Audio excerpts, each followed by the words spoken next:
Kalėdinė pasaka Katinas ieško tobulos dovanos. Buvo ankstyvas gruodžio rytas, kai mūsų gudruolis Katinas vardu Murklys pažvelgė į savo šeimininką. Šis sėdėjo prie stalo, gerdamas kavą ir atrodė, pavargęs.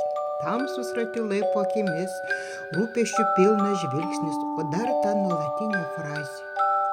Oi, kaip reikėtų atostogų. Murklys, kaip atsakingas namų dvasių sergėtojas, nusprendė, aš pats rasiu jam tobulą dovaną, bet kokie žaislai ar šlepetės netinka, reikia kažko ypatingo. Puiku, sumurkė Murklys, mano žmogus vis skundžiasi, kad per daug suvalgė ar kad kažkas jam nevirškina, o kai jis laimingas, daugiau skanių kąsnelių lieka ir man. Tai kolangardas, žarnyno valymas ir geresnis virškinimas.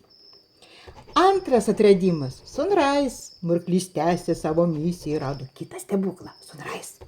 Šitas dalykas pasirodo pilnas energijos ir maisto medžiagų, atjaunina ląsteles, jei jis bus jaunas ir energingas, gal net dažniau mane paims ant rankų ir glostys.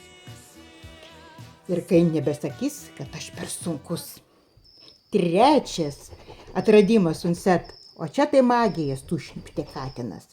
Sunset padeda pamiršti stresą, atsipalaiduoti ir ramiai užmigti. Pagaliau mano žmogus galės išsimiegoti. Naktimis nereikės man šokinėti jam ant galvos, kad jis eitų ilsėtis. Katinas sujungė visus 3 atradimus ir suprato, kad tai tobula dovana. Štai mano šeimininkui auksinis sveikatos trikampis, kolangardas valys Sunrise'as, kels Sunset bigdys. Viskas, ko reikia, kad jis būtų sveikas, energingas ir laimingas. Katinas atsisėdo prie eglutės ir murkdamas pagalvojo. Jei dar kas šį trikampį įteiks į gražią juostelę, kalėdos bus tobulos. O tavo šeimai taip pat trūksta sveikatos magijos. Auksinis trikampis, Sunrise'as, Sunsetas, kolangardas, dovana, kuri keičia gyvenimą. Išbandyk ir jauskis geriau jau šiandien.